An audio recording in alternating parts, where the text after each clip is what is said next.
good afternoon, good evening, good evening. Whew, this case is huge. I have been researching, pulling up different articles, looking into the whole situation with Micah, John Paul, and now his dad. Um, So we're going to get into this. Thank you guys for being in here and Sweets and Beyond. Thank you again for bringing this to my attention. I really, really appreciate it. I'm going to say hi. Hi, Susan. Hi, Justine. Oh, thank you. Hi, Big Bad Wolf. Stacy A. Hi, sweetie. I was supposed to call you yesterday, too. I'm so sorry. Hi, Big Bat. Oh, I just said Big Bat Wolf. Hi, Cranky. Cranky, Tina fired you this morning for not being in church services, although I knew you were out with ZZ Top. Okay. Hi, April. How are you? Sweets and Beyond. Welcome. Cyber Hotline. Hi. Maria Haskins. Hi. Jody B. Drea. Hello, hello, hello. So, guys, we're going to talk about Mica Miller. We found out yesterday that Mica was found at Lumberton State Park in Robinson County, North Carolina. Allegedly, she was shot in the back of the head. That's alleged.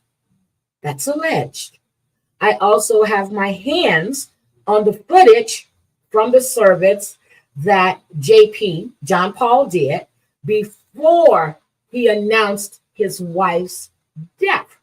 Okay, so we're going to go through all of that. And also today, there was a service. Well, there were several services. There was a couple of services for Mica, her sister, and her friends and family, meaning her biological family, held a memorial service for her at the beach where she was recently baptized. And that service was at 3 p.m. Now, John Paul, we're going to call him JP, held a service at Solid Rock Church, okay, at 3 p.m. There was also protests going on outside of the church while the service was underway. Okay. I've been on Facebook pages of friends, family. I have, there's a lot. So we're not going to cover this all today, but we're going to hit some key points here today. Hi, Dustin. Hi, Michelle. First of all, I'm going to show you the sermon that he did right before he announced his wife's death. And then I'm going to show you Micah's Facebook live that she did when she was basically speaking of domestic violence. And then we're going to get into everything that I found, well, not everything, but some of the highlights that I've found so far, okay? So let me just get this set up, and I'm sorry, this whole thing has me just jittery. The more I dig, the more I find. The more I dig, the more I find. And I'm not liking what I'm finding right now, to be honest. I'm not liking anything that I'm finding right now, because it's really crazy. Okay. So, I'm going to wait till it gets up on the screen for you guys. Now, right before this, I started it right where the clips that was here earlier was him announcing his wife's death. Okay. I want you to pay attention to some of the words, the sermons he was doing in weeks leading up to Mica's death. Hi, Maria Haskins. I want you to pay attention. Now, these are clips that were put together by Watch Keep. This is Watch Keep on Facebook. And if you want to follow Watch Keep, you can do that. I'm following several of them on Facebook that are seeking justice for Mica. So here we go.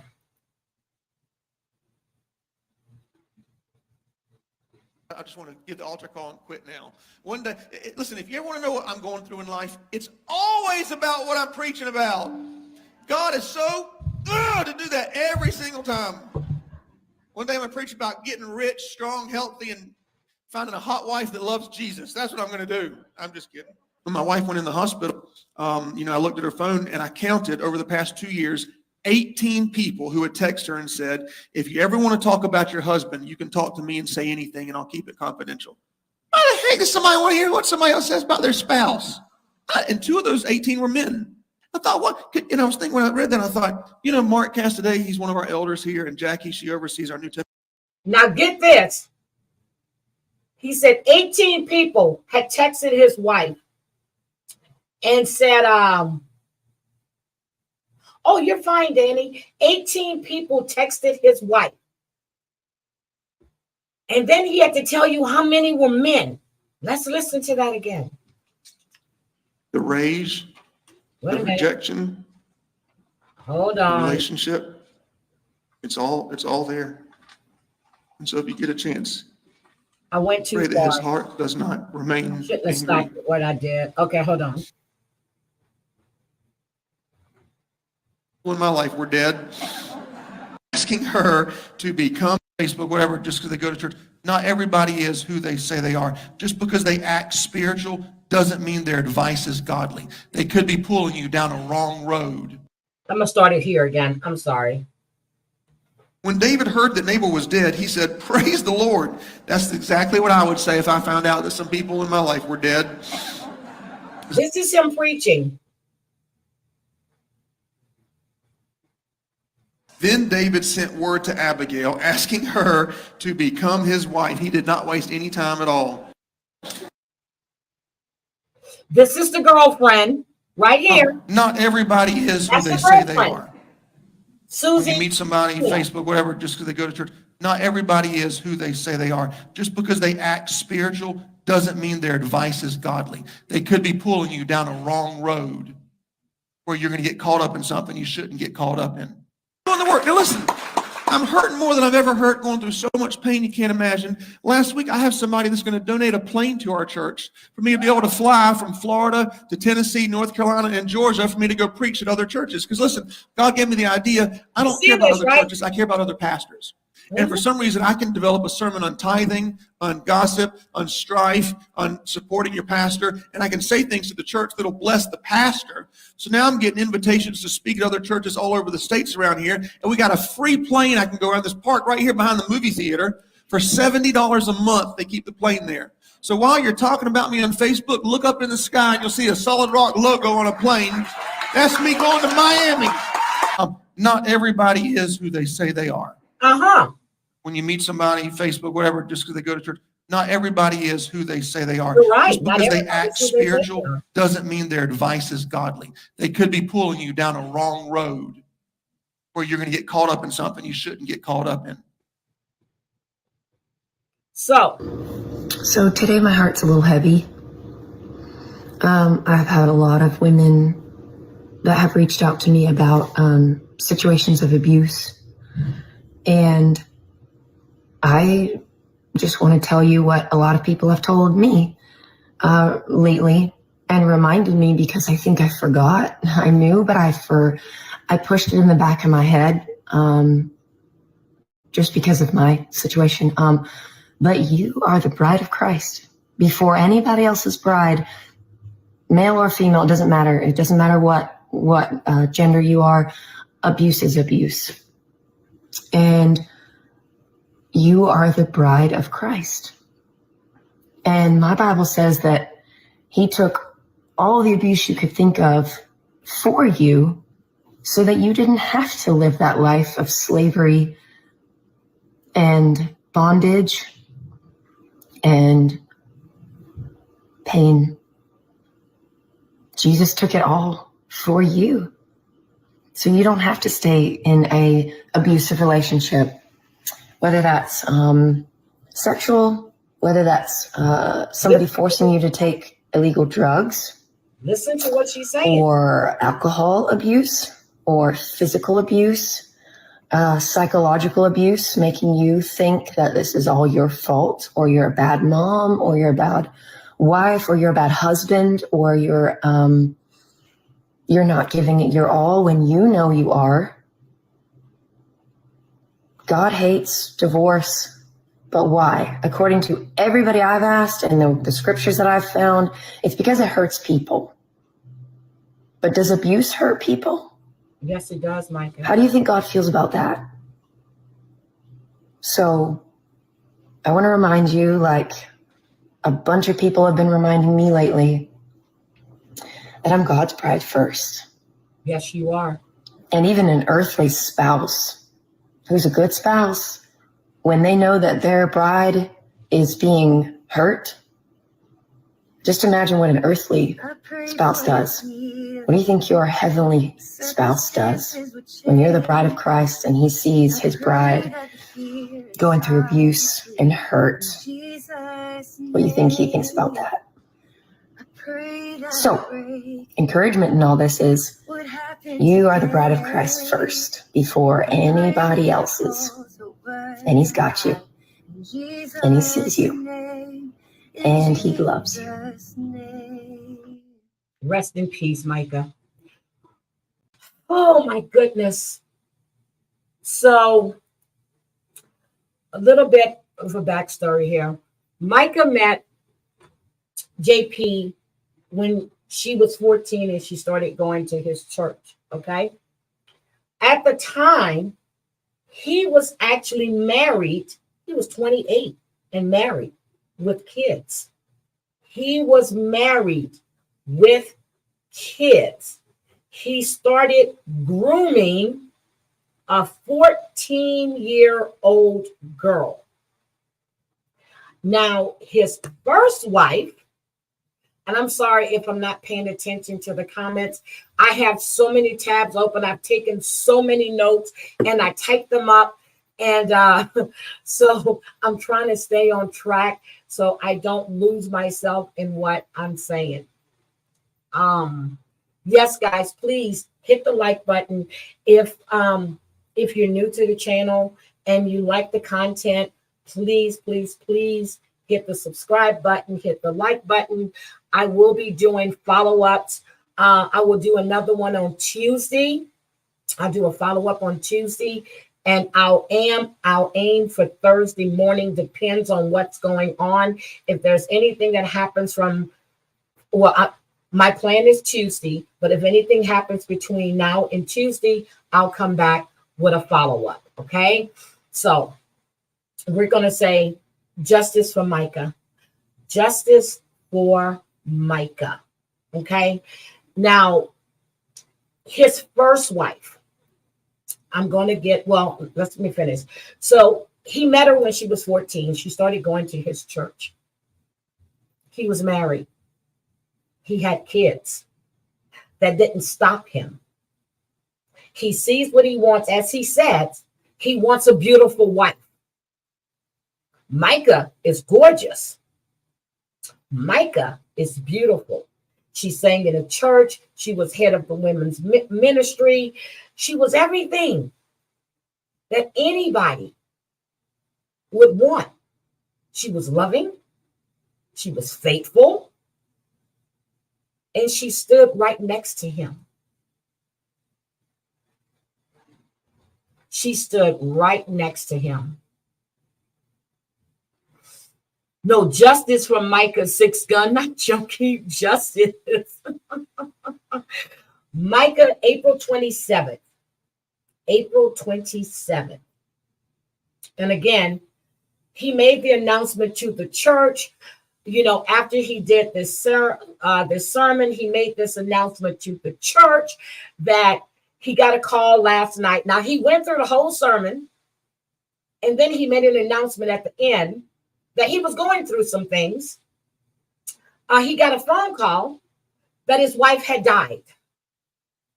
Now, he doesn't want you to talk about it in the building, but he's going to be taking some time off. He's going to take a sabbatical, whether it's a couple of days or a week. He's not sure, as he has his girlfriend, allegedly Susan Skinner. But let's talk about his first wife, okay? His first wife, Allie, okay? Allie was his first wife. He has charges for assault and battery and beating Allie Williams, his first wife. And with that beating, he used a deadly weapon.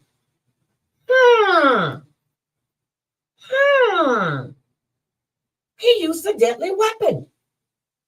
So Allie was beaten. This is the first wife that has the 5 kids.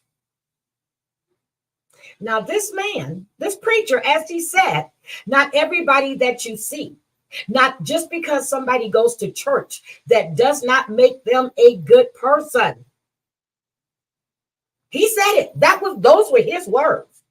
Just because you're in the church does not make you a good person. That does not make you a godly person. This is the pastor that said these words.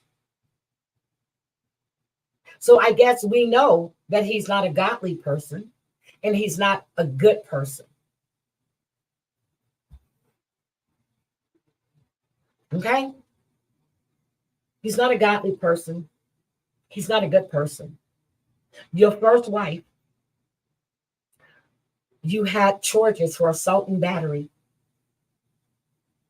with a deadly weapons charge. Okay?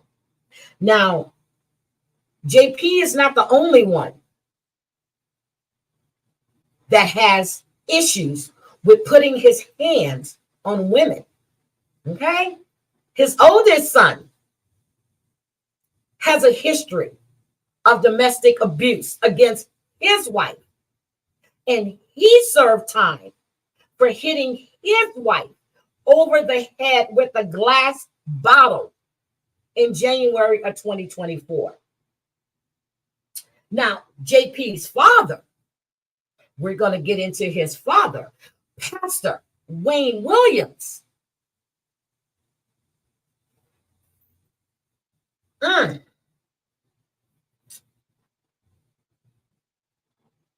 Had an issue with touching women as well. Okay? So we're going to get into him in a few minutes. But we're going to talk about Susan Skinner, the alleged girlfriend that we saw in a video with them leaving the restaurant.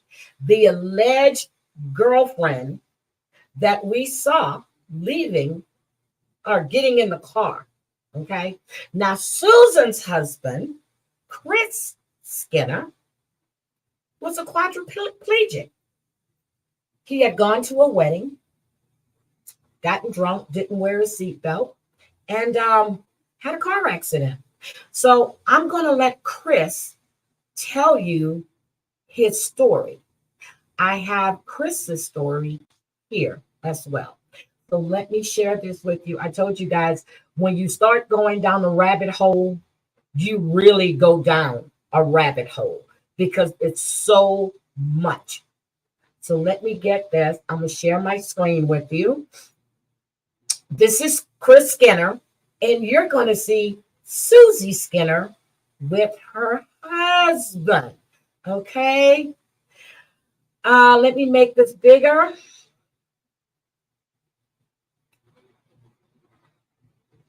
Put your seatbelt on. Oh, I guess I can't make it. Oh, here we go. Make it bigger. Your meds are. Did you take your afternoon meds? Yep. Chris Skinner.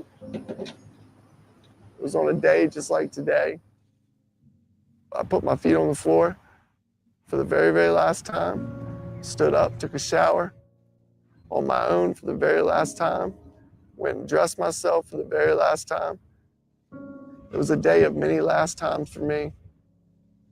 I went to a wedding of a friend of mine, and when I went to the reception, I got intoxicated. This is Chris. Later that evening when we were driving, we were going 750 yards away when the vehicle flipped and was thrown out. I made a choice not to put a seatbelt on. You know, I tried to get up, just like we all think we're going to do every day, you know, put our feet on the ground and get up. And I tried to move, I just couldn't move at all. Then I heard this noise, and I look over, and I saw my friend getting out on his hands and knees. And I was in the ditch, you know. And I remember when we made eye contact, it was the scariest eye contact I've ever felt in my life. He ran to me, got down on one knee, held my head, wiped the blood out of my mouth, and said the words that no 20-year-old should ever hear at that time. And he said, "Don't die on me, man." Hello, everyone. Marty Smith here. Chris Skinner and I are friends going back to our days in college at Radford University together. Since Chris was injured 20 years ago, it's been his life's mission to use the mistakes that he made and the regrets that he has in order to create a testimony that has inspired countless people, one of whom is me. When I got on the internet in the spring of 2019, I noticed a Facebook post from Chris asking for assistance funding his effort to purchase what's called a TrackFab wheelchair. It's basically an ATV that allows its user to go to areas off-road in ways that their day-to-day wheelchair cannot. I immediately knew that I had to help. And I walked out in the other room of our home and I talked to my wife, Lainey, and told her we're buying a wheelchair. She never hesitated. We prayed on it. We knew it was right. And we began the steps at that moment to expedite Chris getting a TrackFab wheelchair. But we could not do it alone. I had to lean on some good friends, including Luke Bryan and Cole Swindell. They were going to play a show in Charlotte, and I put together an eBay auction that allowed the winner to come to Charlotte and attend their show with us. I am going to make sure he has that chair. Whoever wins this bid, you're going to help me pay for it. I'm completely floored by your generosity, guys. Thank you so much. We're at $5,200 in the eBay auction so that my friend Chris Skinner can get a TrackFab wheelchair and be on the beach with his wife and kids this summer. We're within 24 hours now of the auction ending. So if you're interested in spending that afternoon with me, having a couple cold ones, and seeing a tremendous country music show, you better get in right now. Judd Hurt, a gentleman in Cincinnati, Ohio, won that bid, and his generosity is beyond my ability to articulate. He's a wonderful person. I found out that he's also a huge Clemson Tiger fan, so I leaned on another friend, Clemson head coach Dabo Sweeney, who FaceTimed Judd during that day. I'm just going to move this forward some. We're in Myrtle Beach, South Carolina today to give a friend of mine a piece of his life back. He doesn't know he's getting it. He thinks that he's going to be interviewed by a local TV crew about adaptive surfing. He just got here to Myrtle Beach State Park. Come on. I cannot wait to see how excited he is.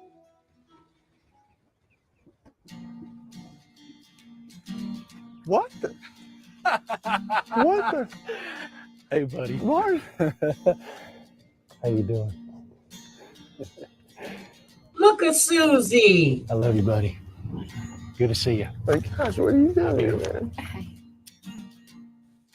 Look You've at inspired me for so Susie. long, and you've inspired so many other people for so long.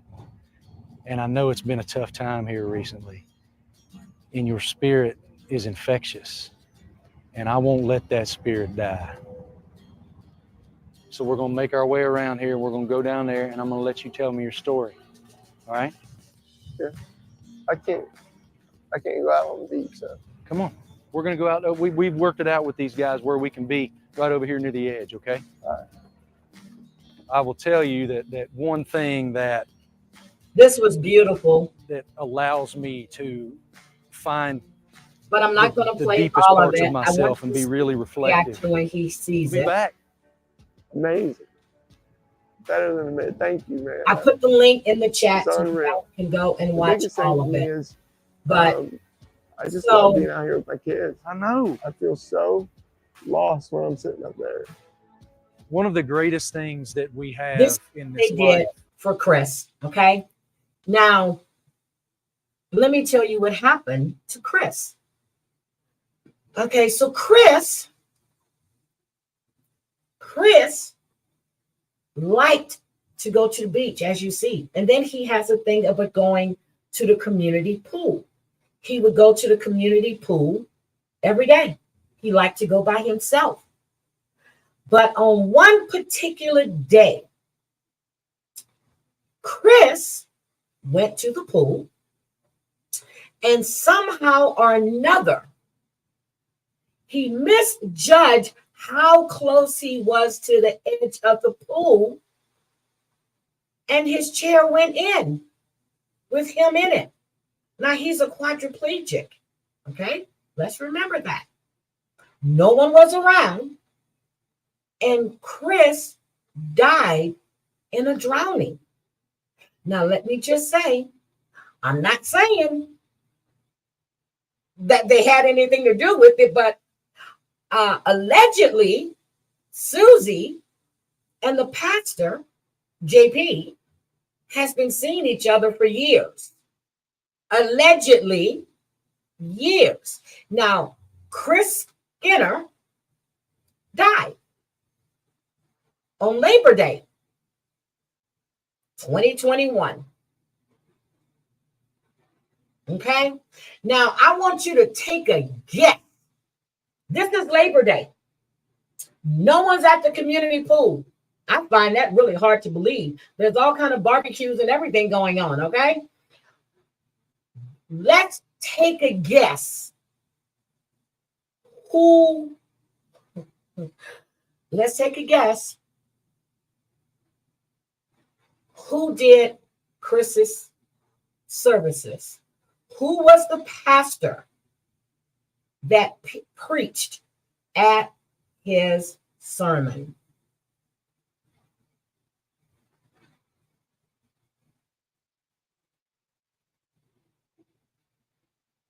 I'm going to say this. Ella Love, PMR, do you know Ella Love? Because we're not going to have any of that in here today. Yes, John Paul. John Paul.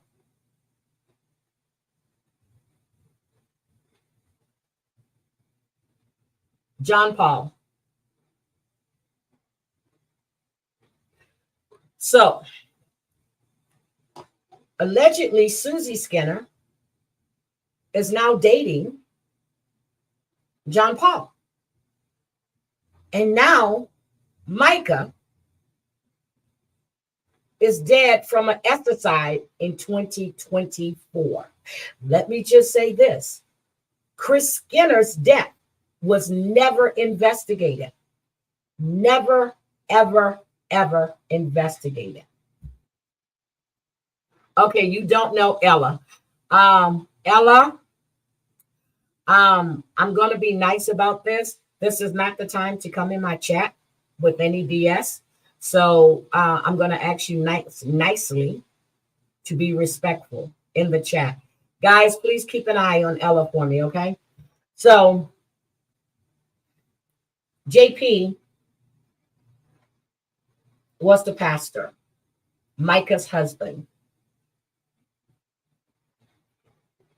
Now, I'm going to show you guys this. Let me stop sharing this. I'm going to just show you how this timeline is going down. Okay. So we have, let's get into, hold on. Why can I pull it up? Okay. So This is the public access database. Okay. This is family court. This is the case number. This is Mica A. Miller versus John Paul Miller. The case filed was April 16th, 2024 at 1:19 p.m. Mica went to court to ask for separate support and maintenance. Now, they hadn't been living together in months, and I'm going to tell you about this in a few minutes. In months. So she went to court to ask for spousal support, basically. Okay. And here is everything. May 3rd, there was an affidavit of service at 2024. Hearing notice was sent out on April 23rd. Okay. Here's the payment. Mica paid April 16th. Let me see. Summons was issued April 16th, and a trial date was set. Well, there was a hearing set for June 5th, right here. Hearing set June 5th. Summons went out on April 16th. Mica was found deceased from alleged self-inflicted wound on the 27th. Okay. Now,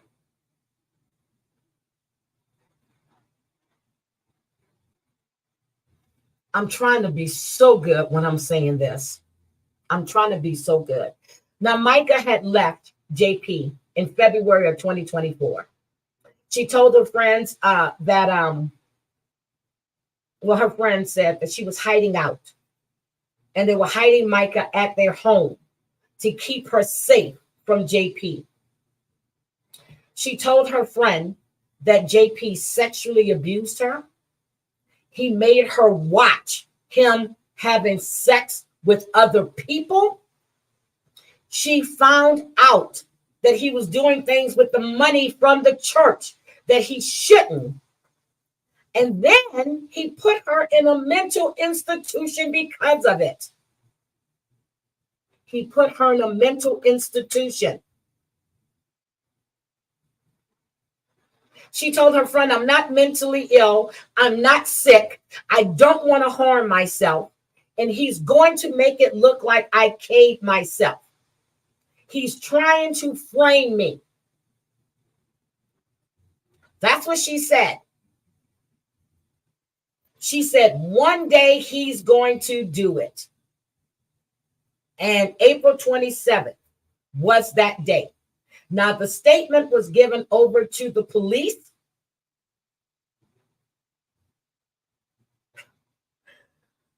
It was given over to the police.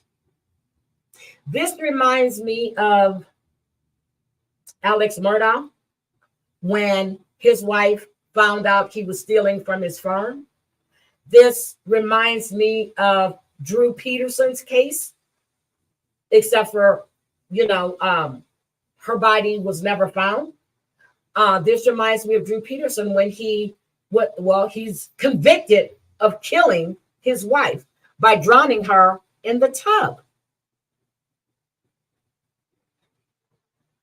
So she stated he was going to do it. Now, when I looked up, Solid Rock Church is not affiliated with Southern Baptist Convention, nor is it listed as a nonprofit. So, and when I was looking at another article, they were stating that he was probably committing tax fraud. Now, if you reach out to the police department, they're not giving any statements because they're still investigating. Okay? Now, JP and his father both have mental issues. And they were both being treated for a bipolar disorder. JP is bipolar. Yes, she did.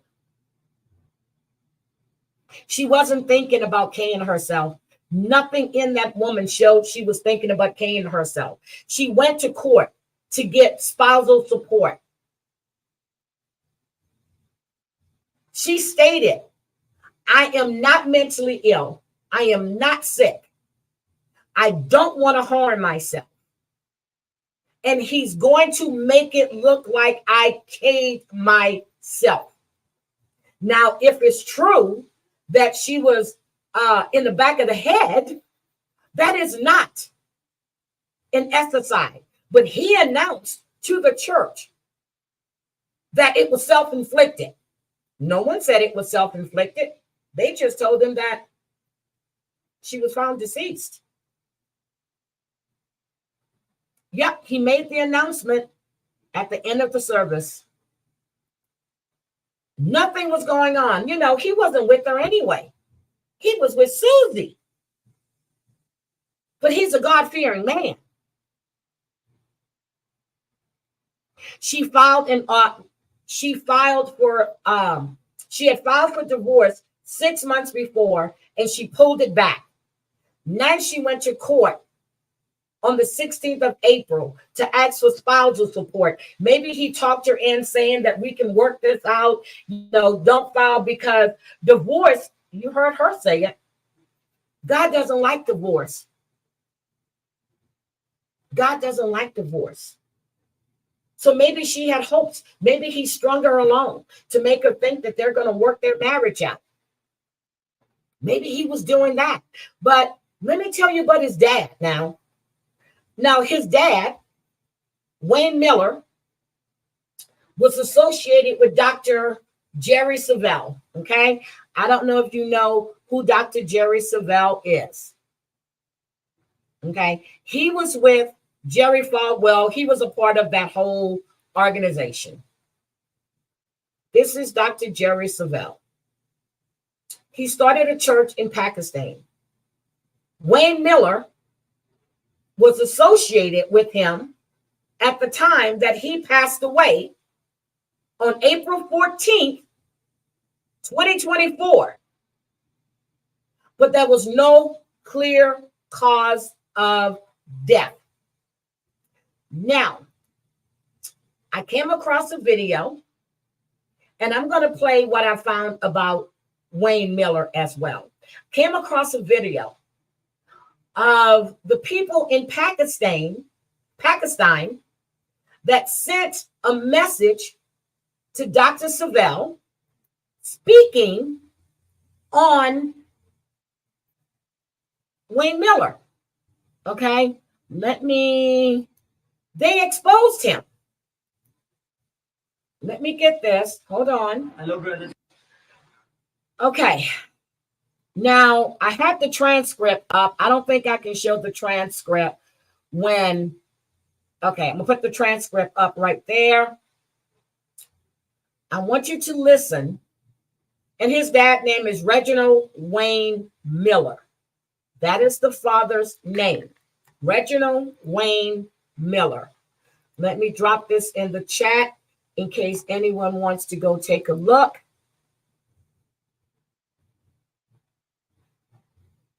Okay. No, I didn't see where she filed a no contact order. I'll take another look. I did come across that court case, but I'll take another look just to be sure. Just in case I missed something, I'll take another look. Okay.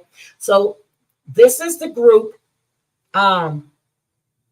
in Pakistan, and I'm going to. We hope you are doing well. We just want to inform you that we don't want to work with Dr. Miller. Okay, they said, hello, Brother Jerry. We hope you're doing well. We just want to inform you that we don't want to work with Dr. Miller. And we don't want Dr. Miller in Pakistan. And they don't want him in Pakistan. Also, I want to tell you, our church families and school students are not satisfied with them. Also, our team don't feel safe to work with them.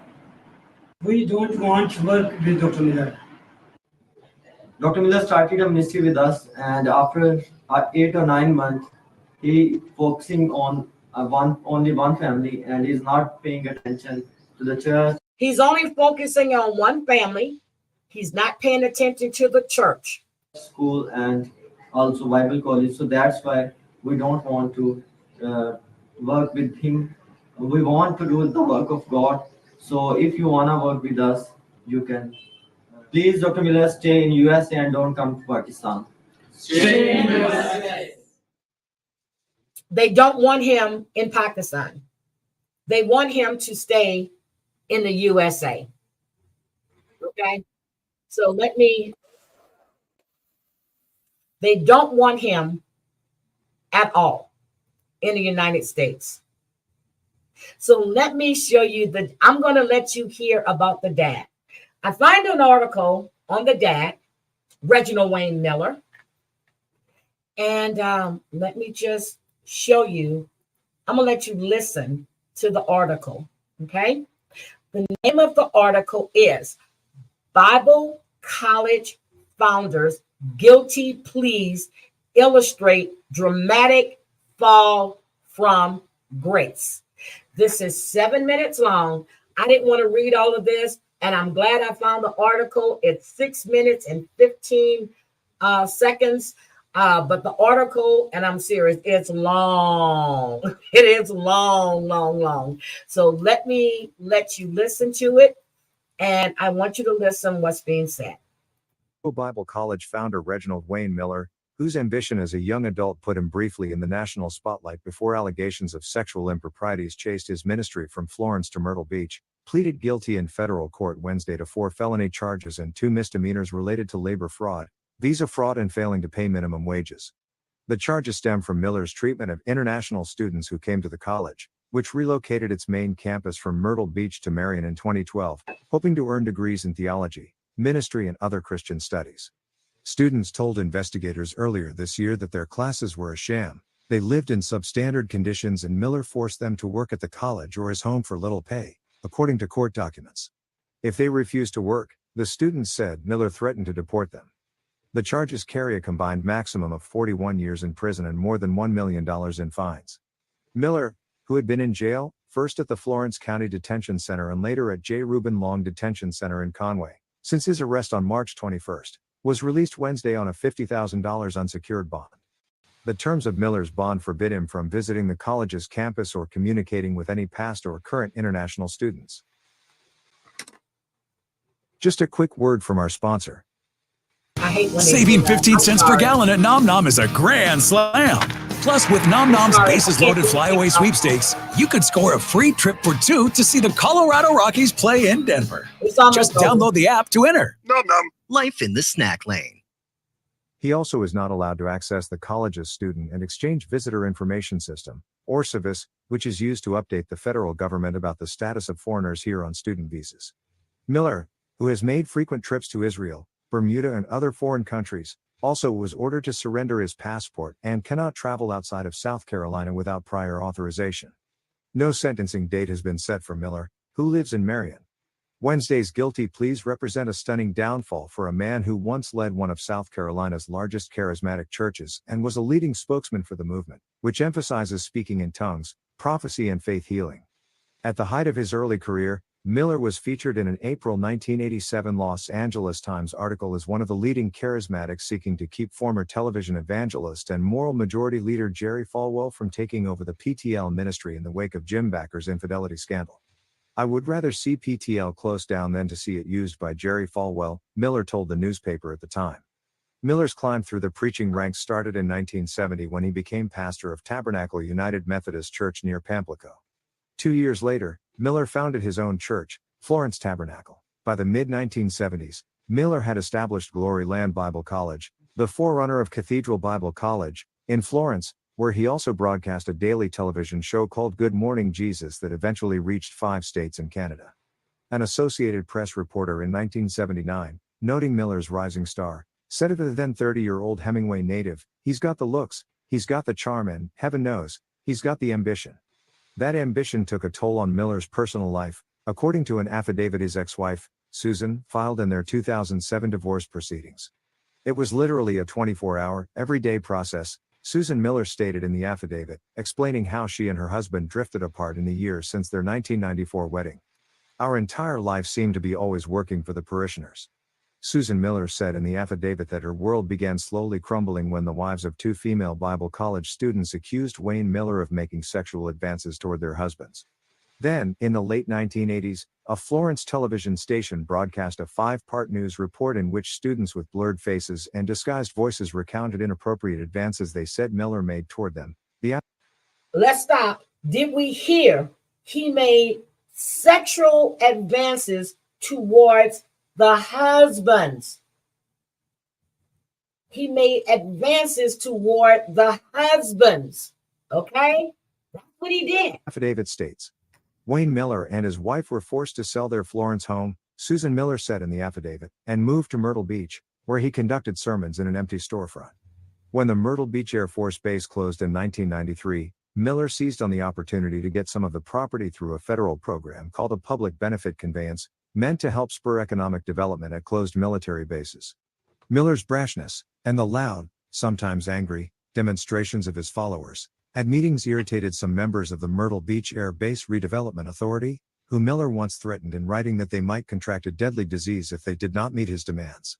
The authority eventually relented and Miller was allowed to purchase the base chapel and some surrounding land in 1995 at below market value through the federal program. It's where Cathedral Bible College and, at one time, a private, unaccredited school for kindergarten through high school, operated for years. Then, in 2006, the Horry County Police Department charged Miller with lewdness and prostitution, saying he exposed himself to an undercover male police officer in a bathhouse at Myrtle Beach State Park, according to a police report. Miller entered into a pretrial intervention program and the charge ultimately was expunged. He moved to Marion shortly afterward, and the main Cathedral Bible College campus followed a few years later. Miller's fortunes appeared to improve in Marion, where Mayor Bobby Davis awarded him the Key to the City and the Town Swamp Fox Award in 2013 for his efforts at redeveloping an old healthcare facility into the new college campus. It's not clear how Homeland Security learned about Miller's illegal work program for foreign students.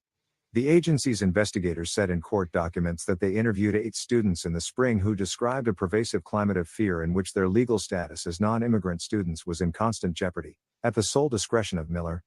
A criminal complaint filed earlier this year states Miller forced students to work at the college and his home sometimes for more than 40 hours a week and for as little as $25 per week. The official charges against Miller are 2 felony counts of visa fraud, which carries a maximum sentence of 15 years in prison for each charge, and 2 felony counts of fraud and labor contracting, which carries maximum prison terms of 5 years for each charge. Prosecutors say Miller included false statements on documents, known as F-1 forms, that are submitted to the federal government and include information about a foreign student's eligibility to study here. Miller stated that the students would not work more than 20 hours a week when he knew their work hours would exceed that maximum, and he stated that students would receive educational instruction when, in fact, they did not. Miller also pleaded guilty to a pair of misdemeanor charges of willful failure to pay minimum wage, which carries a maximum sentence of 6 months in prison for each charge. This story was originally published September 3, 2014, 5:44 p.m. That is the dad. That is the dad. That is the father.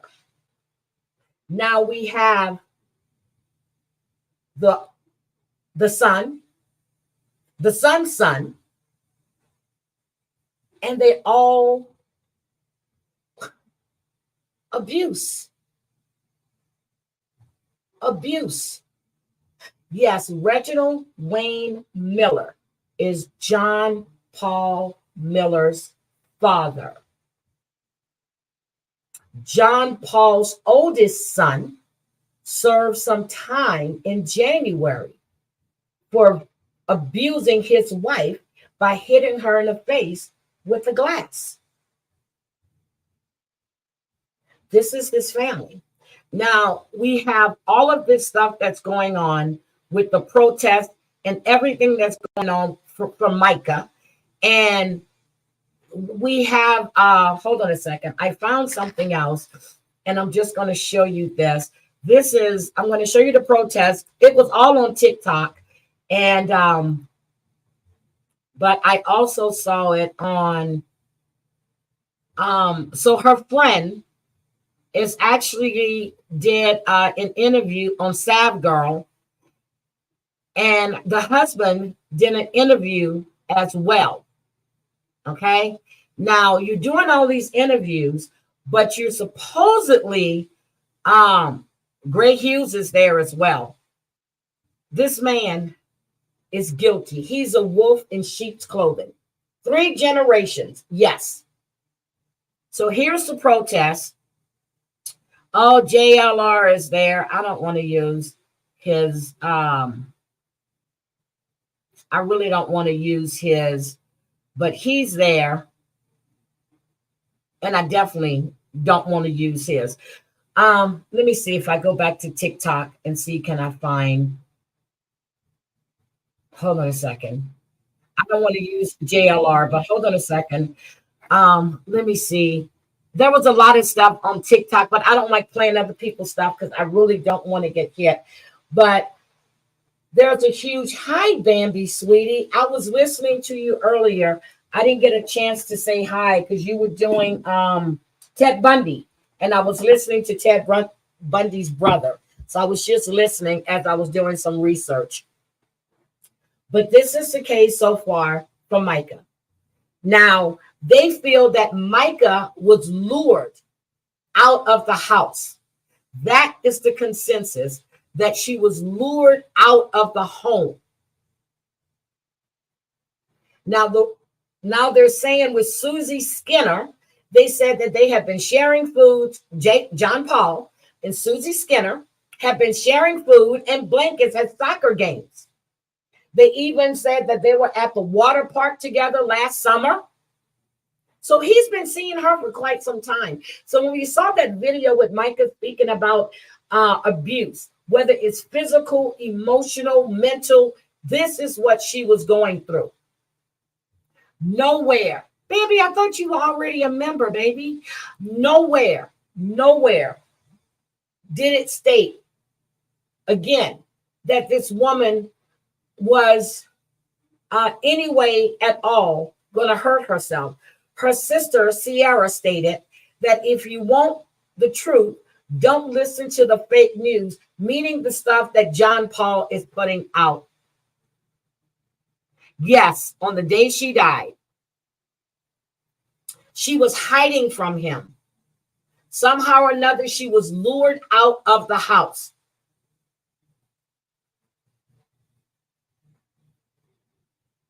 Whether he did it or someone else lured her out the house,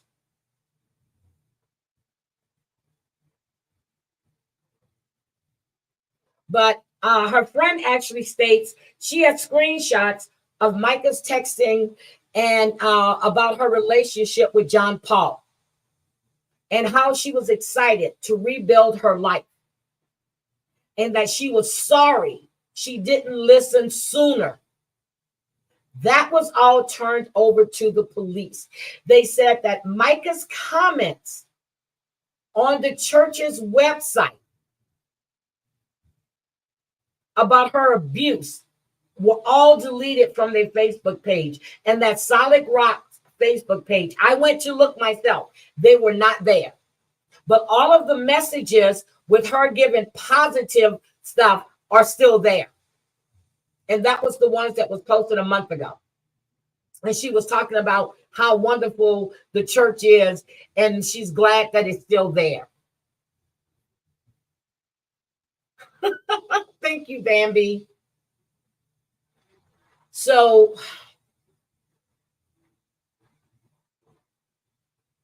now he was supposed to be scheduling another interview, but he informed the news station that he wouldn't be doing an interview because he was leaving town for a few days. Now they're also saying that if you have any information, to please send the tips. I'm gonna put it in the chat. I made sure to copy that. If anyone knows anything, if you read anything, they're asking for the tips to go to Robeson County.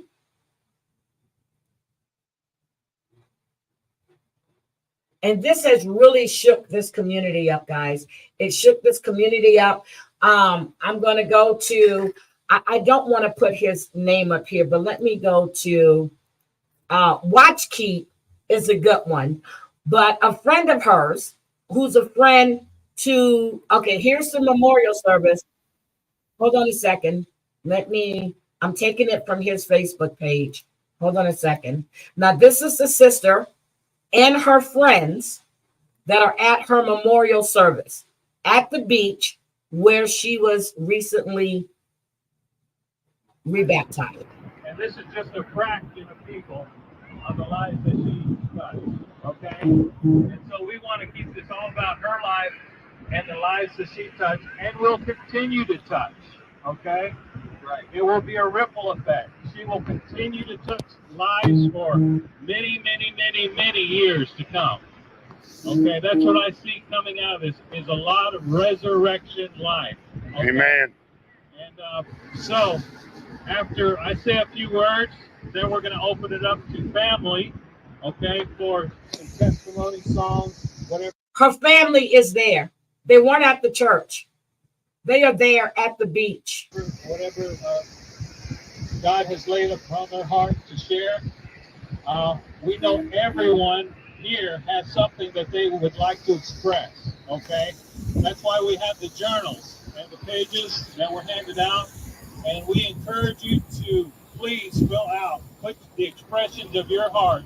So this is her memorial at the beach, and then I wanted to show you, he was there, I wanted to show you the protest that was going on, and this is JLR's channel, and yeah, this is outside the church. I got to give him a little thing. I don't want to use JLR, but this is the protest outside of the church where Mica services were being held. Hold on. So that was, let me go back here. This is the protest. This is outside of the church. Notice people are in purple.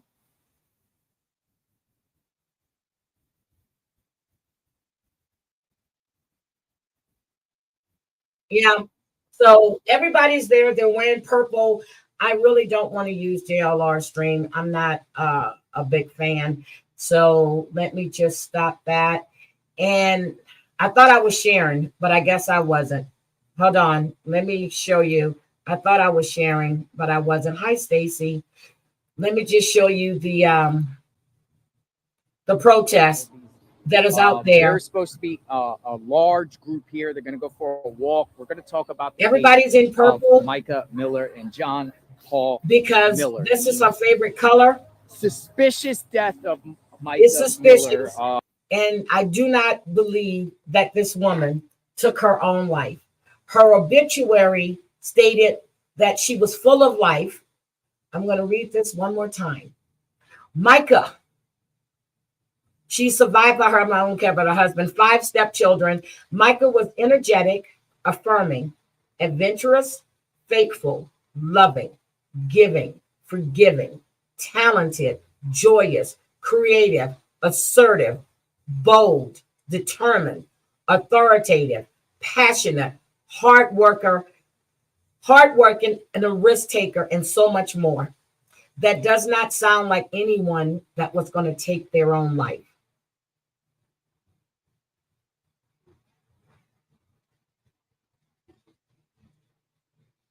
What's going on, Bambi? I found out people like some others put bugs in foreign languages on your videos. When you hit translate to whatever, they got your info. I don't click on anything. So, no, I've just heard a lot of things. He was involved in some stuff that was scammy, and he was called out on it. And way back when, maybe a year or two ago, he admitted it. So I just don't follow him. I just don't. He's like a vulture to me. You know, I thought he was actually helping to find Sebastian, but they're jumping on anything. So he has no real commitment to anything. You know, he has to jump. And to me, it's but the clicks, ticks, and views. So that's just me.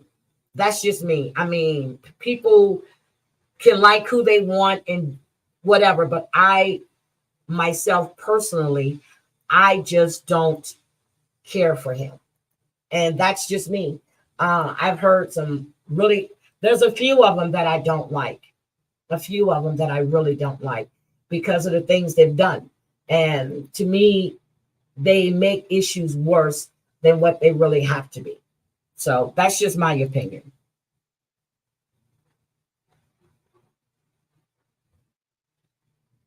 Wait a minute. Photos of what body, Bambi? They're not going to release photos of her body yet if the investigation is still going on.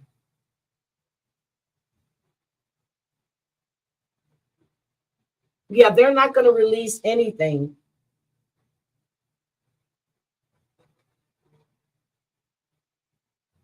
Yeah, I know what case you're working on. Yeah, that's what I'm saying. Thank you, Jess Fletcher. Thank you.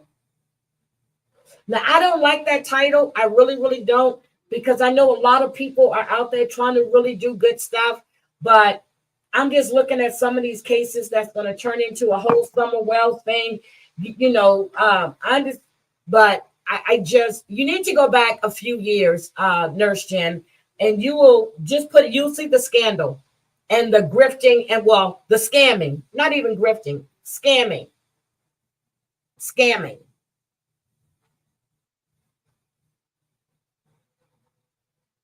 Yeah, I haven't even looked to see if her autopsy was there yet because the investigation is still going.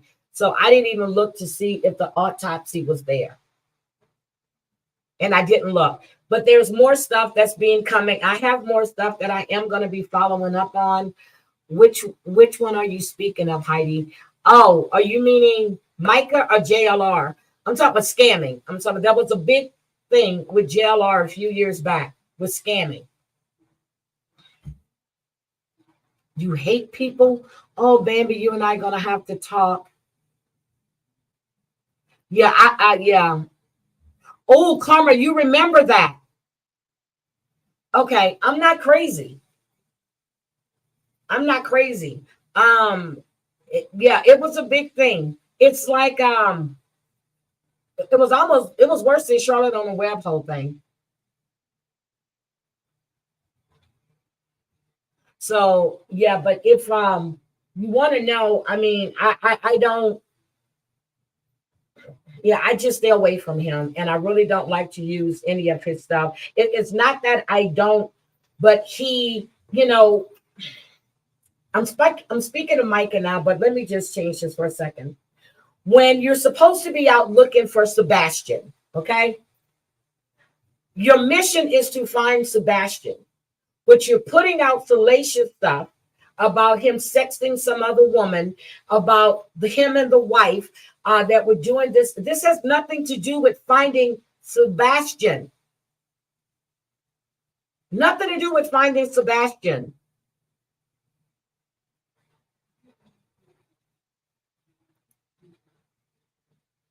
Yep.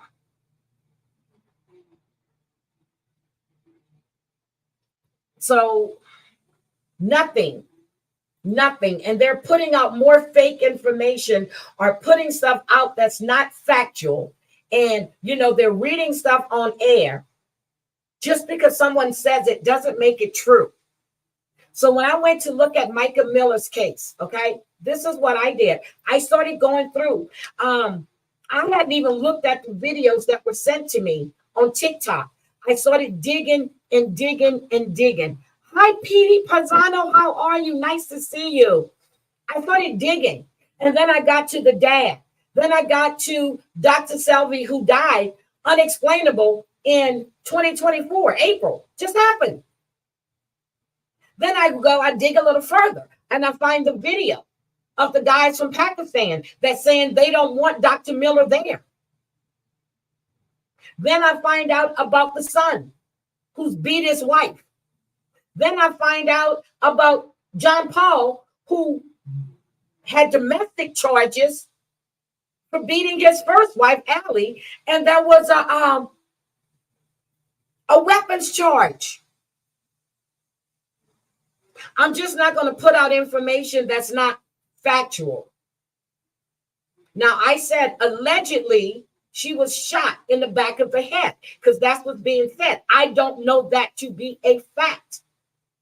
Nothing is coming out of Myrtle Beach. Nothing is coming out of North Carolina from public officials. Nothing.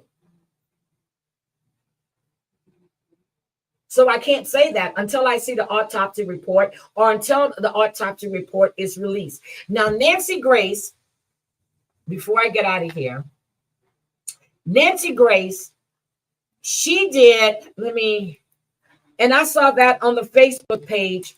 Nancy Grace did a thing on Mica.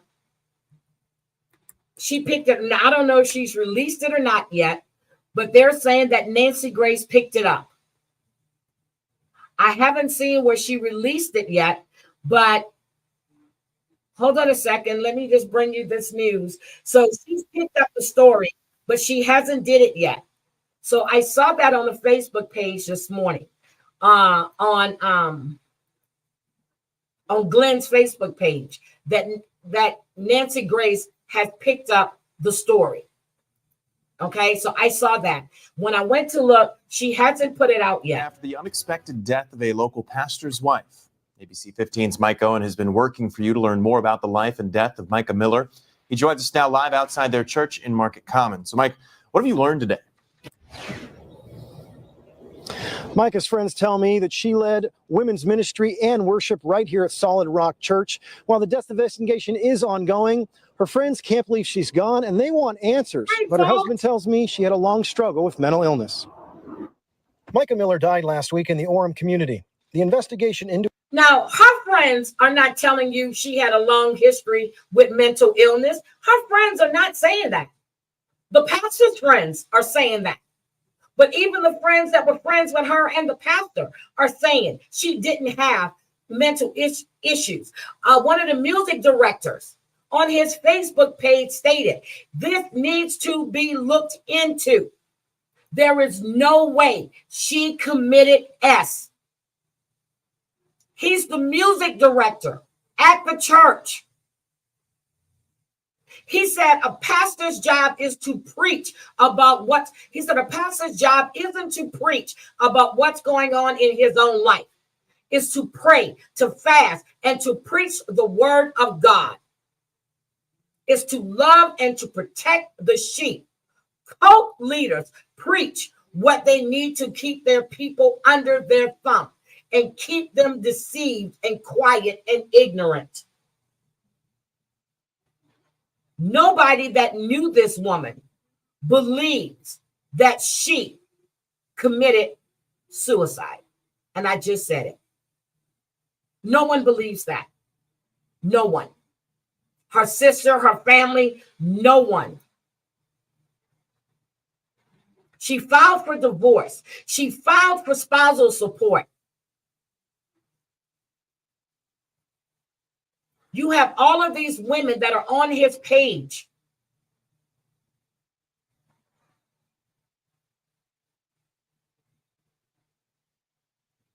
That's saying there is no way she did this.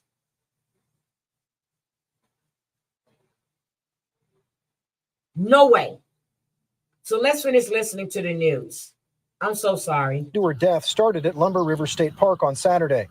The Robeson County Sheriff's Office says they're actively investigating how the 30-year-old died. Her friends remembering her life. Had a heart for missions. When she went to Africa this time, she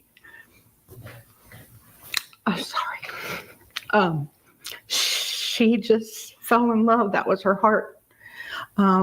She'd do anything for anybody. She's survived by her husband, the pastor at Solid Rock Church in Myrtle Beach. He says Mica dreamed of opening up a school in Africa and was always giving to others. She was probably the greatest wife anyone could ask for. She was incredibly affirming. Fake ass. Every I'm night sorry. together Fake. for hours, just talking and talking and talking. Miller says her That's death was Mica. a suicide, but a cause of death has not been released. but many of her friends are struggling to come to terms with that. This has to be at least looked into.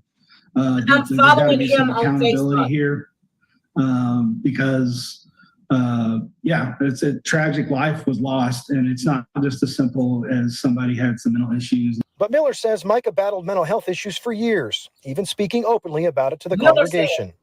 She had struggled with suicide before, and each time, helped her through it, took her to her doctor, and we got through it, and everything was fine. And she even gave a few testimonies here at church. We have on video of times where she had battled suicide, but God took care of her and got her through it. For families dealing with mental health issues, the pastor at Solid Rock Church has a message. The second you see any type of sign, get them to a doctor. The second you see it, don't wait.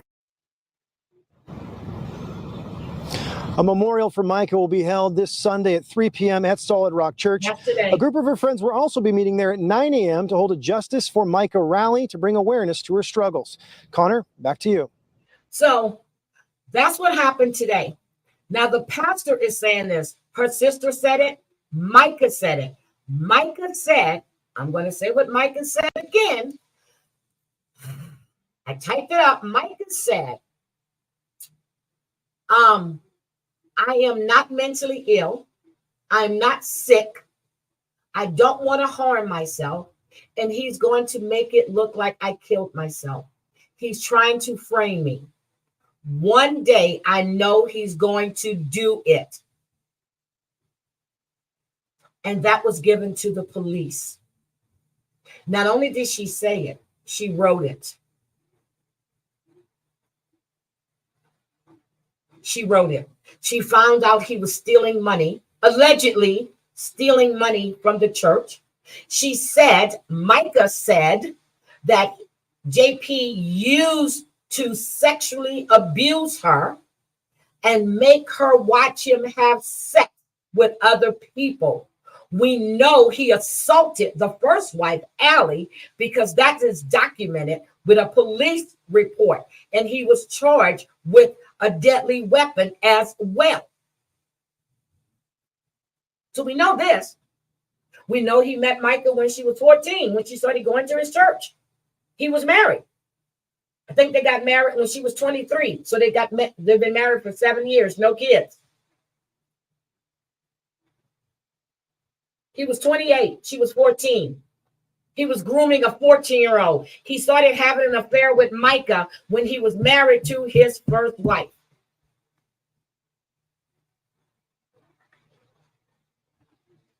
He's a man in sheep's clothing. He said it himself. Just because everybody that goes to church, that doesn't make them a godly man. Just because everybody say they're in the church doesn't mean they're honest. That's what he said in his sermon. I didn't say it, he did. He was telling on himself. Hi, Glenn Crack. He was telling on himself. So he's not registered as a nonprofit, which means they have to pay taxes. So that means that he's probably doing tax fraud.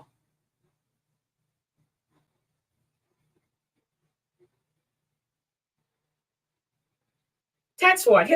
Glenn said that a cult leader does that. No preacher preaches on what he's going through in his life. You were talking about going through your wife's phone in church, and how many people, 18 people, telling her to talk about a husband. Was it 16 of them men, or was it 2 of them men? I think it was 16 of them men. Really?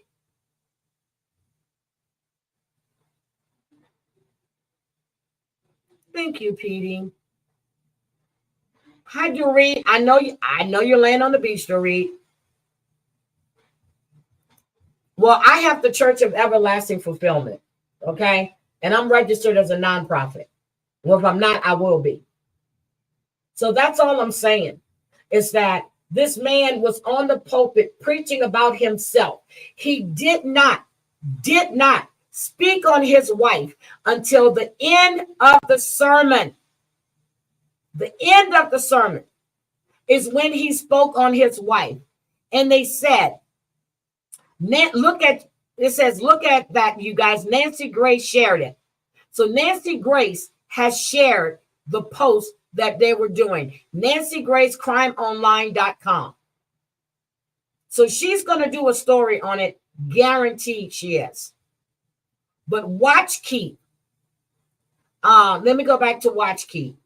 Watch Keep. They're on Facebook. They're the ones that's spearheading along with her friends, Justice for Mica. And I just really, the sister is on the page with Watch Keep. So this is just bad. The whole family. And this man is putting out there that this woman took her life. And her sister is saying, no way. Her friends are saying, no way. They're out in front of the church while he's conducting a sermon, protesting.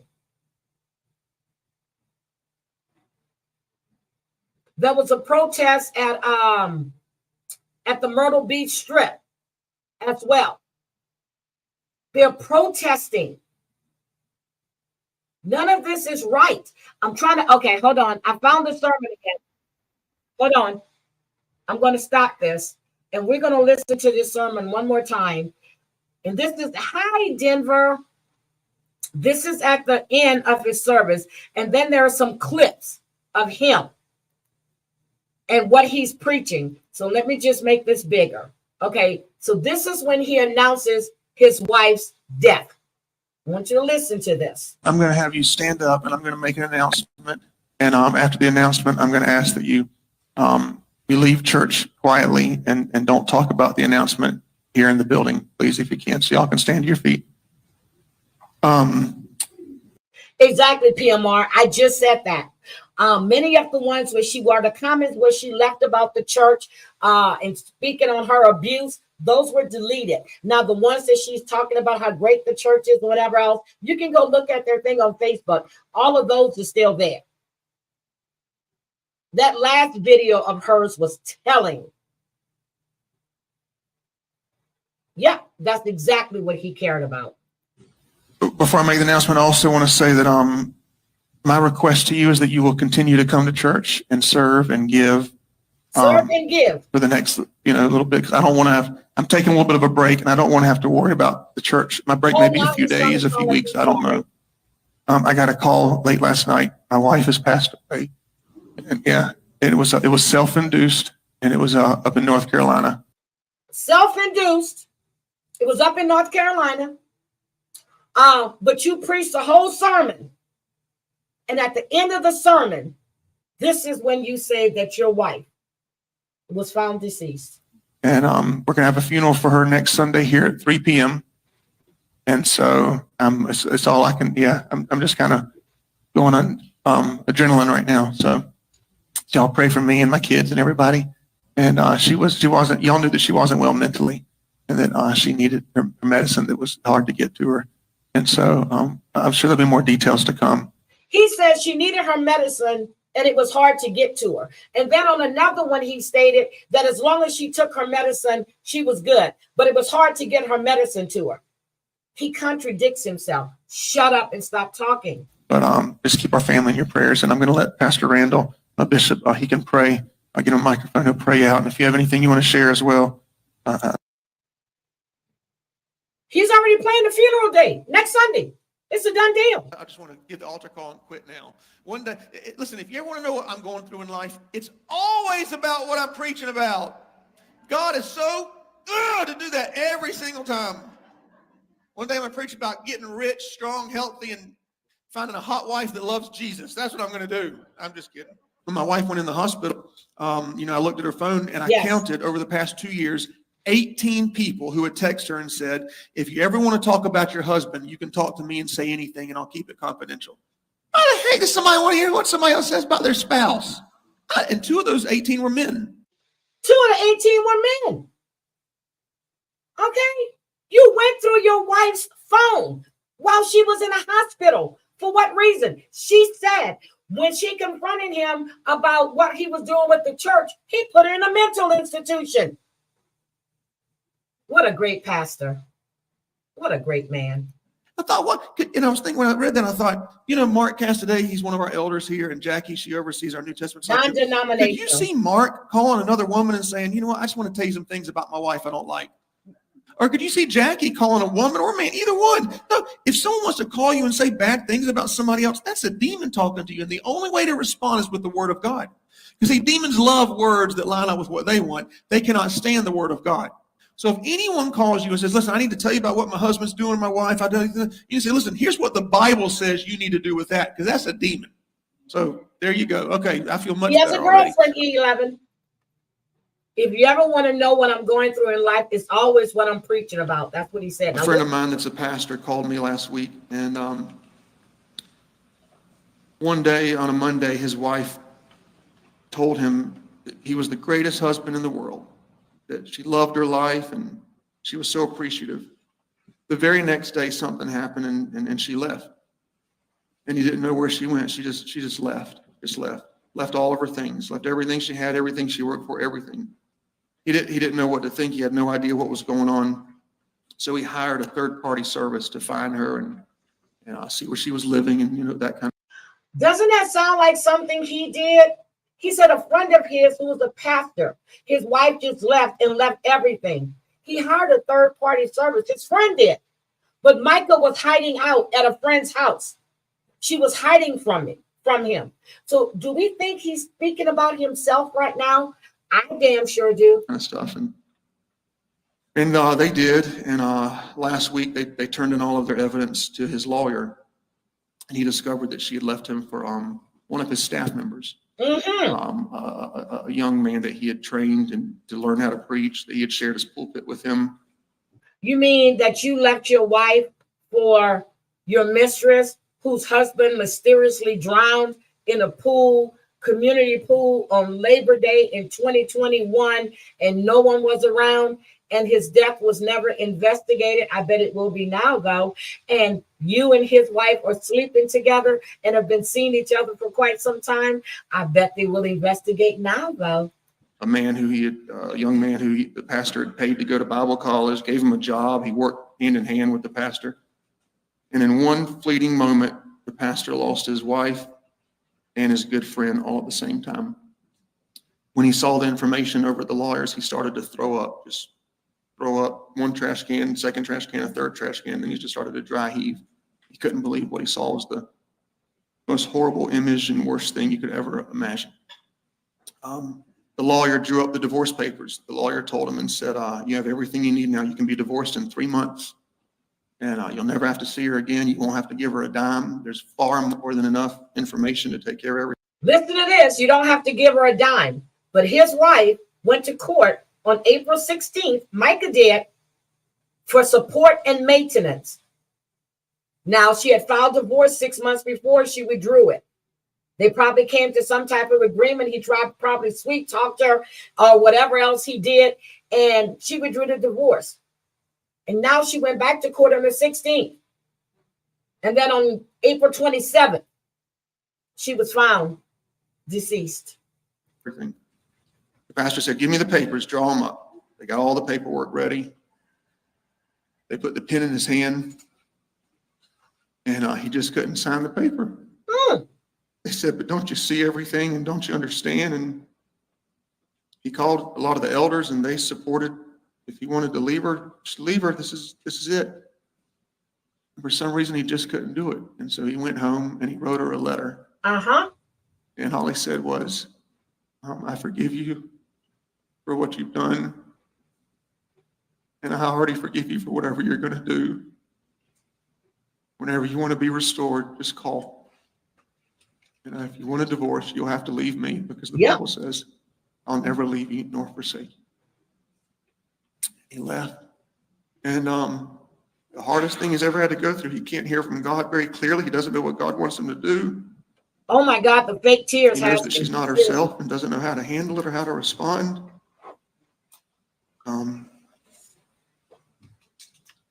the rage, The the rage. rejection, Mm-hmm. the relationship. Mm-hmm. It's all there. Mm-hmm. And so if you get a chance, pray that his heart does not remain angry Mm-hmm. or upset, because it's destroying him.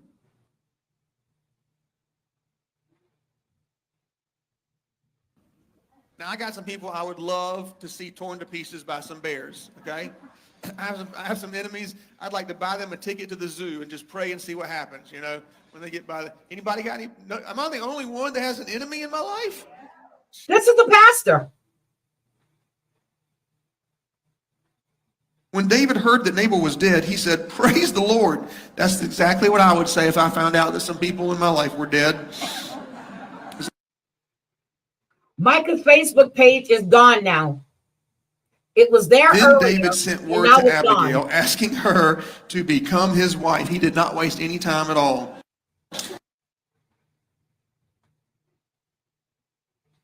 Not everybody is who they say they are. When you meet somebody, Facebook, whatever, just because they go to church, not everybody is who they say they are. Just because they act spiritual doesn't mean their advice is godly. They could be pulling you down a wrong road where you're going to get caught up in something you shouldn't get caught up in. Going to work. Now listen, I'm hurting more than I've ever hurt, going through so much pain you can't imagine. Last week, I have somebody that's going to donate a plane to our church for me to be able to fly from Florida to Tennessee, North Carolina, and Georgia for me to go preach at other churches. Because listen, God gave me the idea, I don't care about other churches, I care about other pastors. And for some reason, I can develop a sermon on tithing, on gossip, on strife, on supporting your pastor, and I can say things to the church that'll bless the pastor. So now I'm getting invitations to speak at other churches all over the states around here, and we got a free plane. I can go around this park right here behind the movie theater for $70 a month. They keep the plane there. So while you're talking about me on Facebook, look up in the sky and you'll see a Solid Rock logo on a plane. That's me going to Miami. Not everybody is who they say they are. Oh, wait a minute. When you meet somebody, Facebook, whatever, just not everybody is who they say they are. He keeps telling on himself. He can't help himself. they go to church. Not everybody is who they say they are. Just because they act spiritual doesn't mean their advice is godly. They could be pulling you down a wrong road where you're going to get caught up in something you shouldn't get caught up in. So today my heart's a little heavy. This is Mica. I've had a lot of women that have reached out to me about situations of abuse. And I just want to tell you what a lot of people have told me lately and reminded me, because I think I forgot. I knew, but I pushed it in the back of my head just because of my situation. But you are the bride of Christ. Before anybody else's bride, male or female, it doesn't matter. It doesn't matter what gender you are. Abuse is abuse. And you are the bride of Christ. And my Bible says that he took all the abuse you could think of for you so that you didn't have to live that life of slavery and bondage and pain. Jesus took it all for you. So you don't have to stay in a abusive relationship, whether that's sexual, whether that's somebody forcing you to take illegal drugs. Listen to that.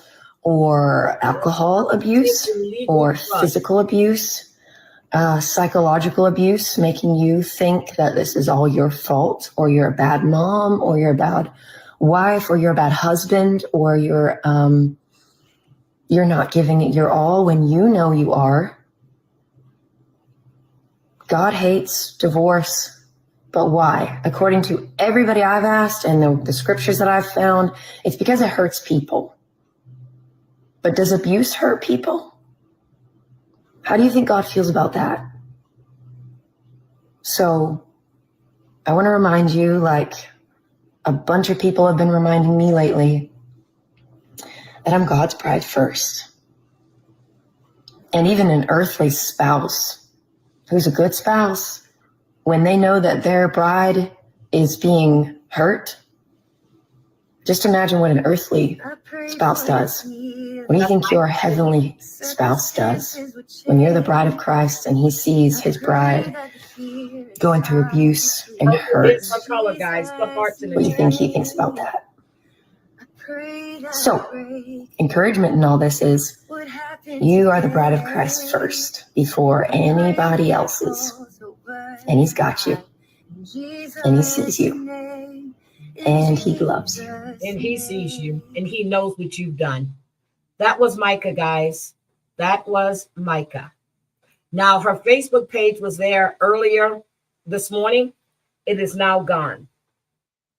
Now, listening to those clips of his sermon, do we not believe that this man, I believe this man is guilty as sin. I believe this man is guilty as sin. That's what I believe. I could be wrong. But something is not right here with this story. This woman did not look like, and her friends said she was looking forward to new beginnings. That doesn't sound like someone who's going to go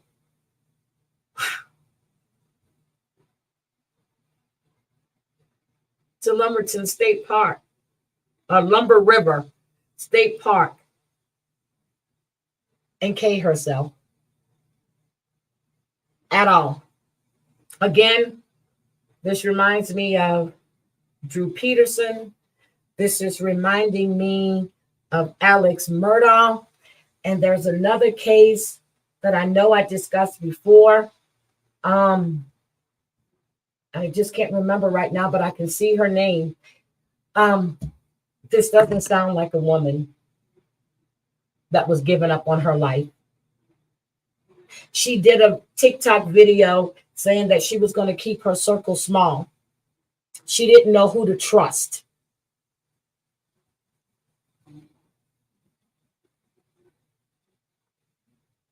Didn't sound like she was thinking about S to me. But then they always say you never know what people are going through. But from what I've seen, what I've read on her friends, her sisters, fellow church members' pages on Facebook, they all are calling for justice for Mica. And she was looking forward to moving forward. She was hurt. She has been in an abusive relationship, physically, mentally, sexually. She had been groomed by a 28-year-old man since she was 14 years old. And if he beat his first wife, I guarantee you he did it to her. And Susie, you may consider yourself, if you're allegedly in a relationship with him, you could be his next victim. His father is unstable, he's unstable, and his son is unstable. There's a history with these men. And he and his father both are bipolar. Get out of here. And you want some hot chick that's godly. What? Susie's not hot. She's okay. She's not hot. I want to see how long is it going to take them to start looking into Chris Skinner's death. Because I'm sure they never did it before. And how in the world are you sleeping with this man's wife that you preach his sermon for his funeral services? That just goes to tell me what type of person you really are. You are a snake in the church that preys on people, women in particular. Your daddy preyed on men. Your son is an abuser that abused his wife.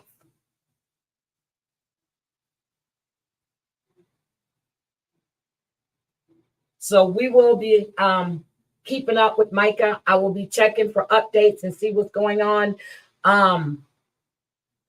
The protest was today at the church at 9 o'clock in the morning. The services was supposed to start at 3. The family was at a service on the beach. They sent out invites telling them to bring their lawn chairs.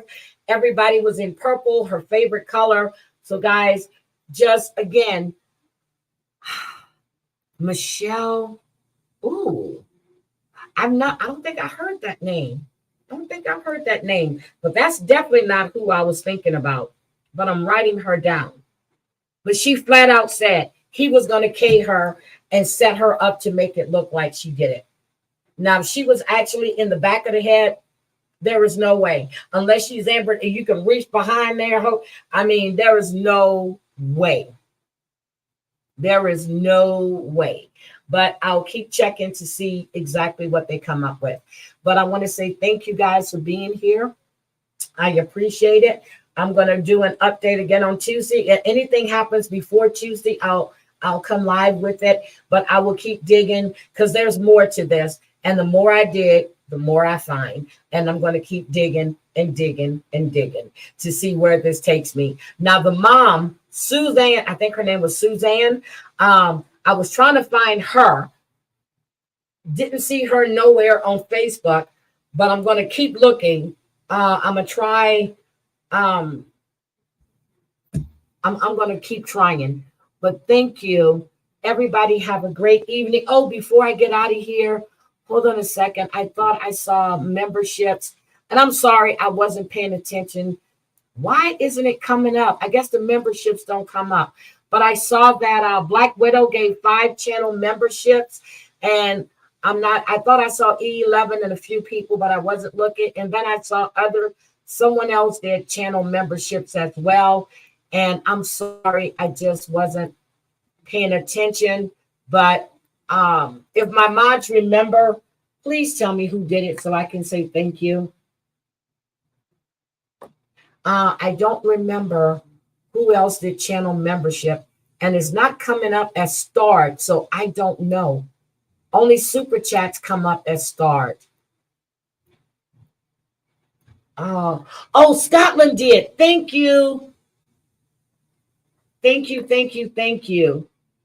I appreciate it. I really, really do. And thank you guys. I will definitely see you later, but I am going to keep checking for updates because I want to know exactly, if it was as cut as dry as he said it was, then, I would think that the cops would be talking, but they're stating that there is an ongoing investigation and they are not speaking.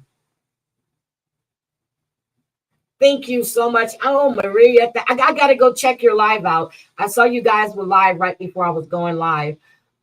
Dorit, Denise, Tina, Beagle, Carrie Taylor, and Darkness got them. Okay, Dorit should all have already been a member. I thought she was. Denise, Tina Beagle. Okay. And Big Bad Wolf gifted a membership. Thank you, thank you, thank you, thank you, thank you, thank you. I really, really appreciate it. You guys have a great evening. I'm going to go get myself together. I am actually going into the office tomorrow morning. Yes, I am. I will be in the office tomorrow morning. So again, I just want to say, and check out the Black Widow channel. Wait a minute, E11, you and the Black Widow channel. E11 is growing micro plants. Black Widow is growing plants, and she's doing gardening.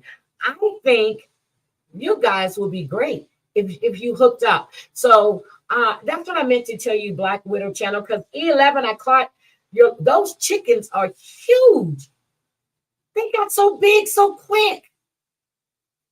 But thank all of you for being here. And again, Sweets, thank you for bringing this to my attention. I will definitely stay on top of this story. I appreciate each and every one of you. Happy Sunday. Have a good evening. And have a great day tomorrow for all of those that are going in the office or working, or just have a great week, period. But I will be back. Thank you, guys. Bye. E11. Oh, hold on a second. Hold on before I get out of here. I'm glad you called. I just saw that. Hold on a second. Let me go get E11's link. Hold on. I'll get it. I just watched it, so she popped right up at the top. Hold on. Let me get E11. Got it. All you have to do is actually put E11. Hold on, let me drop it in the chat. Oh, it's 2. Okay, see, you got it. That's E11's channel. Okay, you guys have a good one. And check out Sweets and Beyond, guys. Trust and believe me, she's cooking some good stuff. So one of you guys can grab Sweets and Beyond. That'll be great. I really, really appreciate each and every one of you. I really do. Have a great evening. And I only cursed one time because I couldn't stand to hear him talking. Thank you, Petey, for being here. It's so nice to see you. It is so nice to see you, Petey. I will talk to you guys later. Bye, everybody.